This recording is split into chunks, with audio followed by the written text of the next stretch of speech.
Hello and welcome back to the Red Alert Armory series. In this one, we're talking about the Tesla Towers.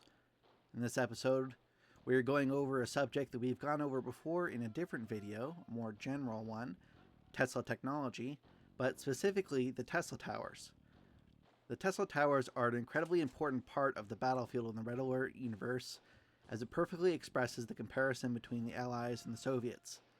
While the Allies may make use of high technology, at least for the time, such as missiles or light-based weapons like the Prism Towers, the Soviets use much more outdated technology, but in much higher numbers and with much more efficiency than the experimental tech of the Allies.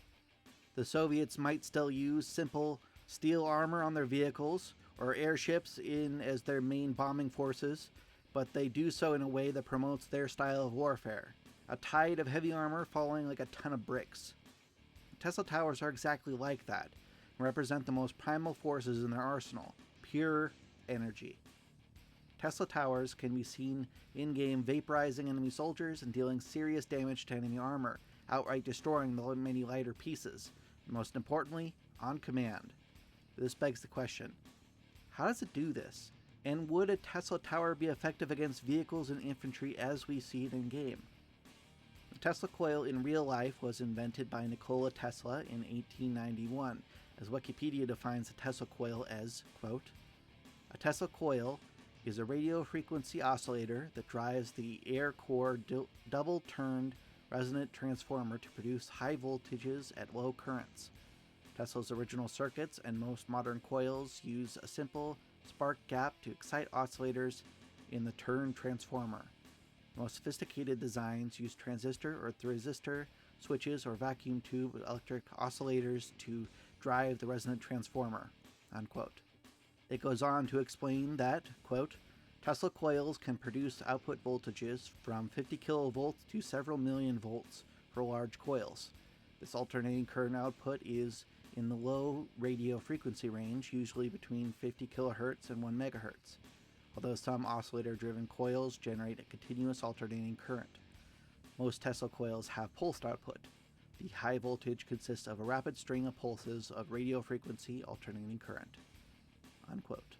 This is essentially what a Tesla Tower from the game is. A very large Tesla coil that has the ability to hit specific targets on demand, as well as avoiding other targets that the Soviets would rather not be fried beyond all recognition. A Tesla Tower, on the other hand, is something different. Wikipedia defines a Tesla Tower as, quote, "A largely experimental wireless transmission station designed and built by Nikola Tesla on Long Island in 1901 to 1902, located in the village of Shoreham, New York. Tesla intended to transmit messages, telephony, and even facsimile images across the Atlantic Ocean to England and to ships at sea based on the theories of using the Earth to conduct the signals," unquote. The closest physical comparison to this in-game is the one that the Soviets made the Eiffel Tower into, although that was also used to make much larger range strikes against targets. Theoretically, if Tesla was indeed the one to invent the towers for the Soviets, then that means the Soviets could use the devices as long-range wireless transmission devices that could allow them to transfer information many, many miles without the Allies being able to intercept them. The Soviets not using satellites primarily means that in conjunction with this tech, the Soviets might have had a secret method of communication that could be used to communicate with spies far behind the lines of the war through radio transmitter versions of the National Socialist Enigma boxes, translating and decoding the transmissions in ways that the Allies were not able to intercept. This is an unbelievably important part of the Soviet war machine, which might be able to help explain their ability to coordinate on the sort of scale as in Third World Wars, both iterations, without heavy use of satellite networks. This will be explored more in a future video concerning the Soviets' invasion of America in the first Third War iteration. Tesla coils, as mentioned earlier, can reach into the millions of volts in terms of power, which is an extreme amount of electricity, as in comparison most household electronics, or even most weapons technology today, use only a fraction of that. The strikes that coils are capable of making are comparable to severe lightning strikes, which have the following effects according to Wikipedia. Quote, Direct effects. Direct strikes. The person is part of a flash channel. Enormous quantities of energy pass through the body very quickly, resulting in internal burns, organ damage, explosions of flesh and bone, and nervous system damage. Depending on the flash strength and the access to medical services, it may be instantaneously fatal or cause permanent injury and impairment. Contact injuries. An object, generally a conductor, that a person is touching is electrified by a strike. Side splash. Branches of the currents jumping from the primary flash channel to electrify the person. Blast injuries. Being thrown and suffering blunt force trauma from the shock wave if it's very close, and possibly hearing damage from the thunder. Indirect effects. Ground current or step potential. The Earth's surface changes race towards the flash channel during the discharge. Because the ground has high impedance, the current chooses a better conductor, often a person's legs, passing through the body. The near instantaneous rate of discharge causes a potential difference over the distance, which may amount to several thousand volts per linear foot. This phenomenon, also responsible for the mass reports of mass reindeer deaths due to lightning storms, leads to more injuries and deaths than the above three combined. EMPs. The discharge process produces the electromagnetic pulse, which may damage an artificial pacemaker or otherwise affect normal biological processes. Visual artifacts may be induced in the retinas of people located within 200 meters or 650 feet of a severe lightning storm. Secondary resultant effects, explosions, fires, and accidents." Unquote. The effects of lightning strikes can vary quite a bit because the strikes from the sky are not always at the very highest voltage possible, which explains why we might see videos of people surviving being hit even multiple times by strikes, whereas we might see a strike on a building leave a massive hole. Fortunately for the Soviets, and unfortunately for everyone else, the Tesla coils that the Soviets use are always at their maximum voltage for maximizing lethality. Strikes from the coils that hit a person are likely to cause, at the very least, extreme bodily damage to their nervous system, organs, or other part of the body that will render them combat ineffective. At this highest level, a strike could cause them to explode, wholly or in part, showering the nearby area in burnt meat and blood.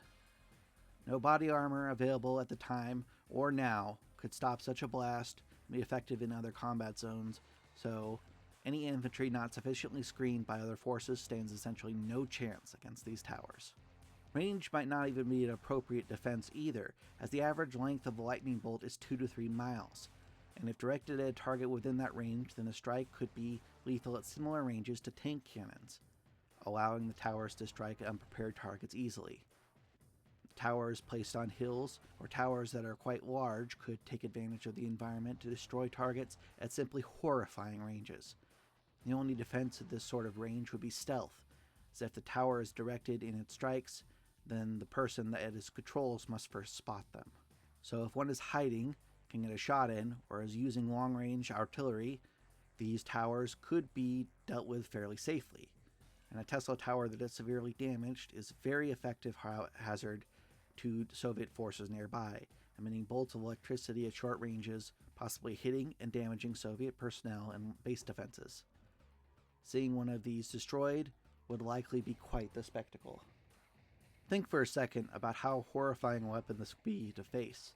It could strike you from miles away, a bolt of lightning from a blue sky, sending a massive boom of thunder every time it's discharged, turning the men around you into clouds of vaporized blood and bone. There is quite a large elephant in the room, however, and that is just how exactly is it possible to get one of these things to strike a target on command? Well, most of the lightning strikes are actually seemingly random, following the path of least resistance to a target. Controlling the location of a strike traditionally would mean controlling the variables around the arcs, and that simply cannot be done in the heat of the battle. So I did a bit of research to see if there was any way to direct the strikes, and I found something very interesting. Linked in the description will be a link to the site where I found this information, but suffice to say, it explains that lasers can be used as lightning rods to direct the path of lightning to safer targets. This research was done by Swiss scientists in 2021 and found that a powerful enough ionizing laser can be used to direct and control the path of lightning during storms, all but eliminating the damage that storms can do to life and property. I have to tell you, as a non-scientist, I don't fully grasp how all this works, but if it could be done to draw lightning out of storm clouds, then I feel safe in making the assumption that it could be done in reverse, to guide lightning from Tesla coils, making an effective weapon out of electricity. If so, then we can solve the problem of how these bolts can hit a specific target on demand and render the Soviet Tesla towers effective.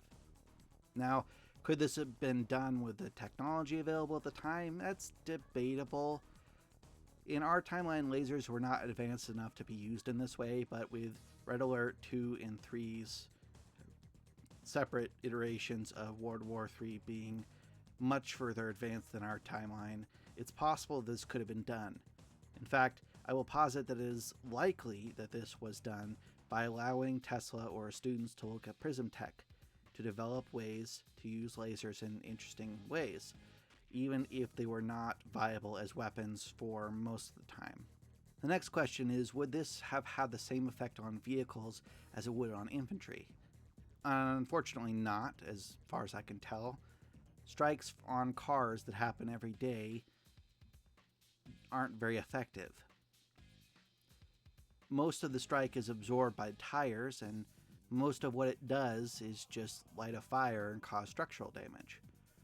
What could be useful, however, is the effect that the electricity has on electrical systems, which is akin to an EMP.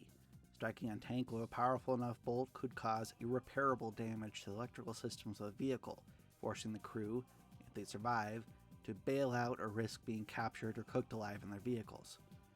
Hardened vehicles could conceivably take several strikes from the coil before being knocked out, but most would be disabled rather quickly, making them the best counter to this device being either artillery, long-range missiles, or a very large group of armor to overwhelm its ability to disable the attacking force. With this level of tech, the Soviets could indeed use the towers as extremely effective weapons, and have base defenses that easily outrange the prism weapons that the Allies use. This makes them the obelisk of light of their universe and an imposing weapon to have to fight against. It's no wonder that the forces of the free world had to resort to WMDs and teleportation to finally break the Soviets in the campaigns of Red Alert. As a special edition, I want to add some interesting thoughts by Video Crow's Nest, longtime friend of the channel. Paraphrasing here, he mentions that there is an interesting pseudo-religious angle to consider here. Communists are all about the anti-religious theme, especially the Soviets, who are in real life atheistic as a state position on religion. At the same time, the original Rus people were actually Norse, and settled along the rivers into the Black Sea, and the Norse famously have thunder gods as their patron deities. You could definitely see the Russians, who were very anti-religion, as having a great deal of pride in the Tesla coils, totemically seeing them as the harnessing and overcoming of the power of the gods. That would be an incredibly powerful propaganda symbol. Another thing he mentions is the unintended perk of having the coils be a hazard when destroyed or damaged, that this would inevitably cause the conscripts to fight all the harder, as they might be subject to that very danger. Additionally, I would like to add that it adds a little special threat to them that perfectly continues the Stalin-era no-step-back policy. Thirdly, he brings up an interesting detail that you can see in the video on screen of an Abrams being struck by a continuous bolt, undoubtedly damaging it more by simply heating up and cooking off any ammunition inside, pointing to the possibility of the coils actually having separate firing modes for different targets, which 100% could be true. Thank you once again to everyone in the Discord, and especially Video Crow's Nest and Bad Guy 292 for their wonderful help in this script for this video. I want to thank everybody once again, and if anyone is interested, I have a Patreon up where you can donate to that, or if you're looking for a more sure way to help, that you can't spare anything at the moment, then by all means, please give a like and a subscribe. That'd be great. Thank you very much. I have been Game Master Karakin, and I will see you in the next video.